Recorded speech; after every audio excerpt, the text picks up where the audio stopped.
Panel cerita kembali berpindah, memperlihatkan kondisi party Jiangli sebelumnya, yang telah kabur saat mendapat ancaman dari Shadow. Di sana, setelah mereka kabur cukup jauh, mereka akhirnya ngos-ngosan, dan memutuskan untuk berhenti di sini. Jiangli, sambil bersandar ke dinding, mulai berkata dengan kesal, kalau Shadow ini, tidak hanya menolak tawarannya, tetapi bahkan berani mengancamnya. Jiangli memutuskan, begitu dirinya berhasil kembali ke dunia nyata, maka ia akan memastikan perusahaannya, untuk membunuh sosok asli dari Shadow. Sesaat kemudian, mereka dihampiri oleh seorang pria dengan rambut mohawk tinggi, dan mulai menyapa Jiangli. Jiangli, yang menyadari seseorang menyapanya, seketika melirik ke orang itu, dengan ekspresi kebingungan dan kaget. Pria itu mulai memperkenalkan dirinya, kalau namanya adalah Mao Lijun, tetapi mereka bisa memanggilnya dengan sebutan singkat, seperti Mao Tua. Mao Lijun menjelaskan, kalau dirinya saat ini, berada di level yang sama seperti mereka, yaitu di level 2. Dan ia mengaku, bahwa ia mengetahui beberapa trik, untuk dapat menaikkan levelnya. Intinya, Mao Lijun menawarkan party Jiangli, untuk membantunya naik level dengan cepat. Lantas ia lanjut bertanya, apakah hadiah 10 juta yuan itu, masih berlaku kepadanya. Mendengar penjelasan Mao Lijun, Jiangli kemudian menyilangkan kedua tangannya, sembari bertanya balik padanya, perihal trik seperti apa itu. Mao Lijun merespon, kalau ia biasanya, tidak akan membagikan trik ini kepada siapapun. Tetapi, karena yang meminta adalah saudari Jiangli atau Lizzie, maka untuk menunjukkan kejujurannya, Mao Lijun akan membuat satu pengecualian untuknya. Mao Lijun melanjutkan, kalau saat ini, jika Lizzie ingin naik level secara efisien, maka Lizzie harus memasukkan ke-5 poin atribut awal, ke dalam agility atau kelincahan. Dengan begitu, kecepatan lari mereka akan penuh, dan saat menghadapi monster nantinya, mereka bisa berlari lebih cepat dari monster crawler yang susah mereka hadapi. Mao Lijun berharap bahwa Lizzie dapat mengerti akan penjelasannya. Setelah menyadari bahwa kuncinya terletak di agility atau kelincahan, Lizzie kemudian melotot terkejut, menerima sebuah ilmu baru dari Mao Lijun. Lizzie lantas lanjut berkata sial di dalam hati, kalau rupanya, seperti itulah cara kerja dari game terkutuk ini.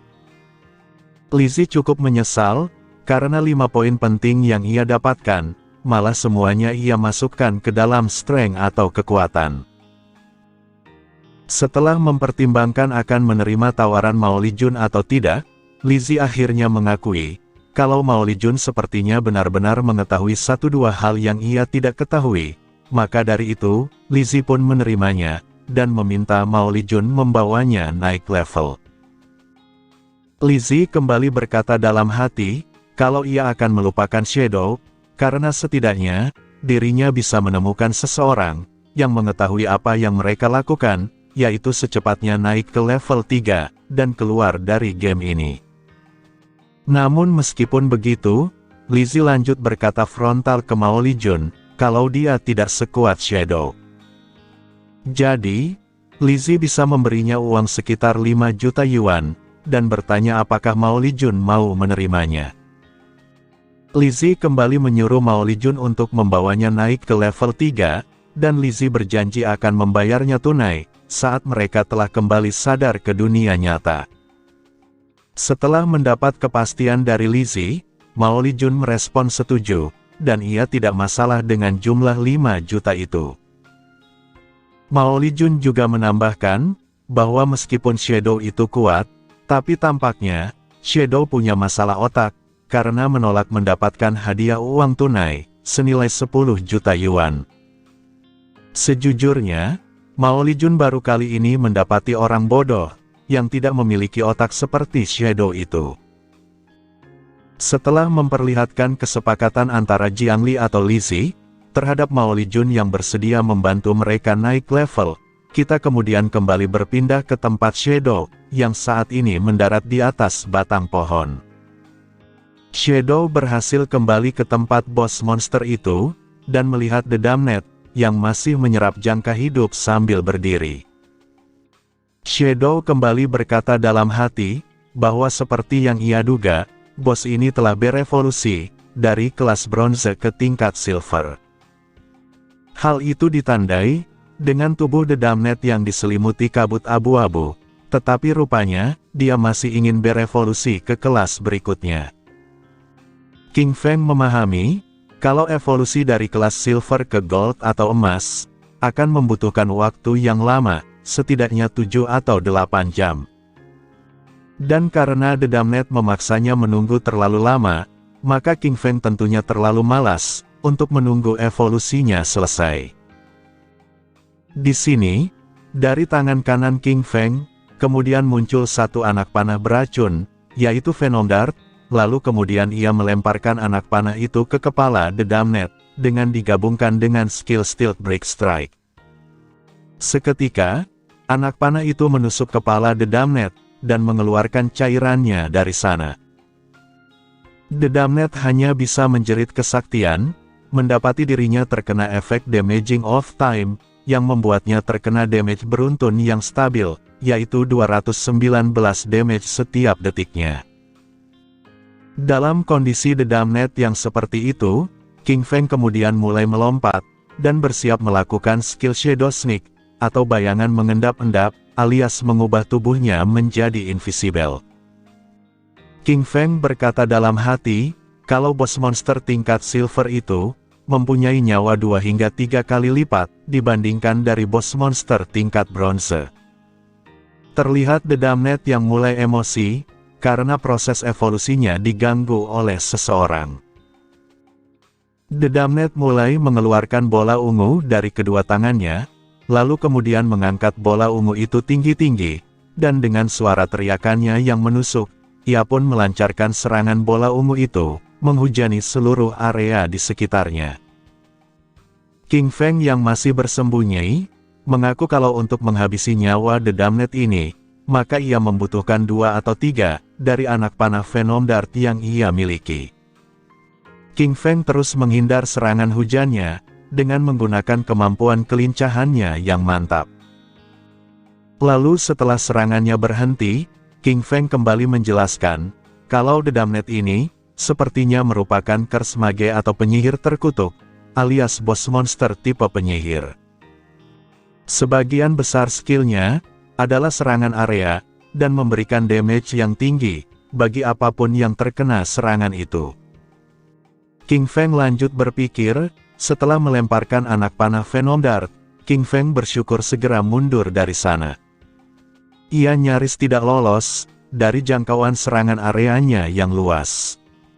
Kalau saja King Feng terkena satu serangan barusan itu, maka dengan nyawa dan pertahanan yang King Feng miliki saat ini, ia pasti sudah mati duluan. Setelah The Damned berhenti, matanya kembali menyala, dan sekali lagi mengeluarkan bola ungu tersebut di atas kepalanya. Serangan kedua kembali dilancarkan, dan itu mengenai area yang lebih luas lagi. King Feng, sembari menghindari hujanan serangannya, dia berencana di dalam hati, untuk menunggu hingga cooldown stealth ini berakhir, lalu lanjut melancarkan serangan, saat bos monster itu sedang tenang. Dan segera setelah itu, King Feng perlu mengaktifkan stealth lagi, untuk keluar dari jangkauan serangannya yang merepotkan. Nampak The Damned yang gemetaran, berhenti memberikan serangan, dan hanya bersuara tidak jelas. Melihat kesempatan emas ini, King Feng dalam mode invisible-nya langsung melesat, dan mengetahui sekaranglah waktunya.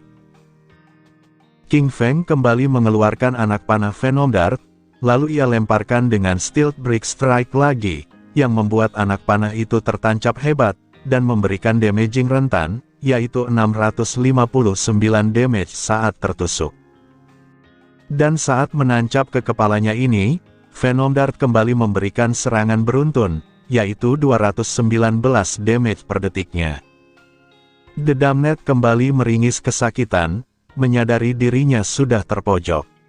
The Damned lalu mulai merangkak, dan hendak kabur dari hadapan King Feng.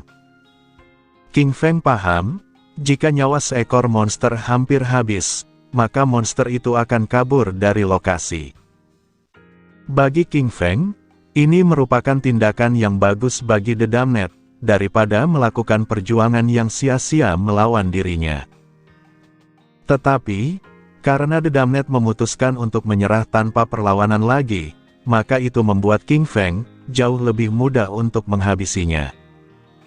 King Feng muncul di atas kepala The Damned, dan berhasil menusuknya dengan backstep, menggunakan panah beracunnya. Sehingga, panel sistem kembali muncul, dan memberitahukan King Feng, bahwa ia telah berhasil membunuh Curse Master atau The Damned, yang berada di kelas Silver. King Feng telah memperoleh 1.800 poin pengalaman, dan sistem mengucapkan selamat padanya, karena King Feng langsung naik ke level 5. Sistem juga memberikan selamat padanya, karena berhasil memperoleh 4 poin evolusi dari monster ini. Selain itu, King Feng juga memperoleh 124 hari jangka hidup, yang dapat diperdagangkan olehnya. Setelah mendapati semua notifikasi ini, King Feng sontak tertawa, merasa tidak percaya, kalau dirinya bahkan naik level 2 kali, serta mendapatkan 4 poin evolusi. Setelah esensinya keluar dari mayat The Damned, King Feng kembali mengaktifkan Greedy Hand, dan menyerap esensi atau rampasan itu, melalui tangan besar spiritualnya, yang lengkap dengan beberapa cincin dan kuku yang tajam. Panel sistem memberitahu, kalau King Feng berhasil menggunakan Greedy Hand, dan dengan efek tangan itu, King Feng memperoleh 1 poin evolusi, lalu memperoleh 4 poin evolusi lagi, memperoleh 124 hari jangka hidup yang dapat diperdagangkan lagi, dan memperoleh 124 hari jangka hidup lagi. Mendapati hal ini, King Feng langsung terkejut, mengetahui dirinya menerima hadiah bonus 2 kali. King Feng memahami, bahwa bos monster tingkat silver ini, benar-benar memberinya 12 poin evolusi, dan 372 hari jangka hidup, yang dapat diperdagangkan. Setelahnya, panel sistem kembali muncul, dan memberikan informasi, memicu efek tambahan dari Greedy Hand, maka salah satu barang rampasan King Feng, telah ditingkatkan kelasnya dari tingkat silver, ke tingkat gold atau emas. King Feng sekali lagi terkejut, bertanya apakah Greedy Hand ini, telah menjatuhkan lutingan tingkat emas. King Feng melanjutkan, seperti yang diharapkan dari Emerald Greedy Hand miliknya, ia memiliki peluang sebanyak 20%, untuk meningkatkan rampasan tambahan sebanyak 1 tingkat. Namun, King Feng sekali lagi merasa kesal, karena 7 atau 8 rampasan telah muncul, tetapi penyimpanannya, hanya punya 10 slot yang tersisa. King Feng tentunya tidak mungkin, setelah membunuh bos monster, ia lalu pergi lagi dari tempat ini. Sejujurnya, ini sungguh buang-buang waktu bagi King Feng. King Feng berharap, kalau monster The Damned ini, menjatuhkan cincin penyimpanan atau semacamnya. Jadi dengan itu, King Feng bisa mendapatkan lebih banyak slot, untuk menyimpan rampasan yang tersisa. Tetapi, saat ia sibuk memeriksa rampasan yang tersisa ini, King Feng lalu terkejut, mendapatkan sesuatu yang tidak terduga. Setelahnya panel kembali berpindah, ke party Wang Meng yang telah kembali ke kota pemula. Mereka berhasil diteleportasi dengan lingkaran sihir berwarna biru, dan kembali dalam keadaan selamat. Lizzie di partinya, yang merupakan seorang penyihir, langsung menghela napas, merasa sangat bersyukur, bisa kembali hidup-hidup di kota pemula. Pendeta kemudian mengucapkan terima kasih ke bos Wang Meng, karena berkat kepemimpinannya, mereka berhasil mencapai level 3, dan kembali ke kota dengan selamat. Lizzie juga berteriak setuju, mengaku kalau Wang Meng terlalu kuat. Namun, meskipun mendapat pujian dari rekan partinya, Wang Meng merespon pujian mereka, dengan mengatakan kalau mereka dapat berhasil, berkah kerja keras mereka bersama. Di sini, Lizzie kemudian lanjut berkata dengan wajah yang memerah, kalau sayang sekali, ia tidak bisa menambahkan jagoan itu, sebagai teman di daftar pemain. Lizzie berpikir, mungkin karena waktu itu dirinya berlumpur, jadinya si jagoan itu, membenci dirinya yang bau. Lizzie nampak kecewa, karena tidak mendapatkan informasi apapun tentangnya.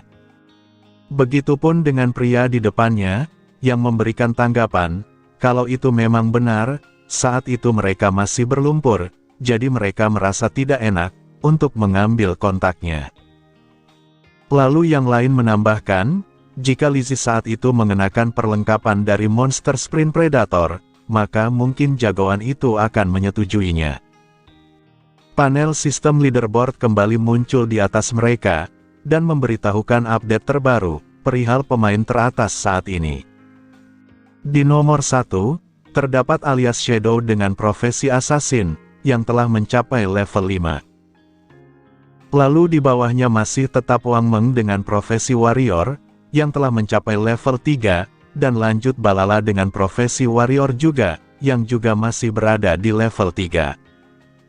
Melihat papan pencapaian itu, semua pemain langsung terkejut, mendapati bahwa Shadow telah mencapai level 5. Mereka hanya bisa berkata apa, bagaimana bisa orang itu melompat langsung dari level 3 ke level 5 dengan waktu yang singkat.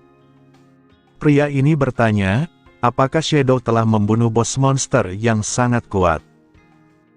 Pria botak di sebelahnya menanggapi, bukankah ini baru 10 menit yang lalu, sejak dirinya melihat orang itu menjual barang-barang penting seperti perlengkapan. Lantas bagaimana dia bisa naik level 2 kali secepat ini?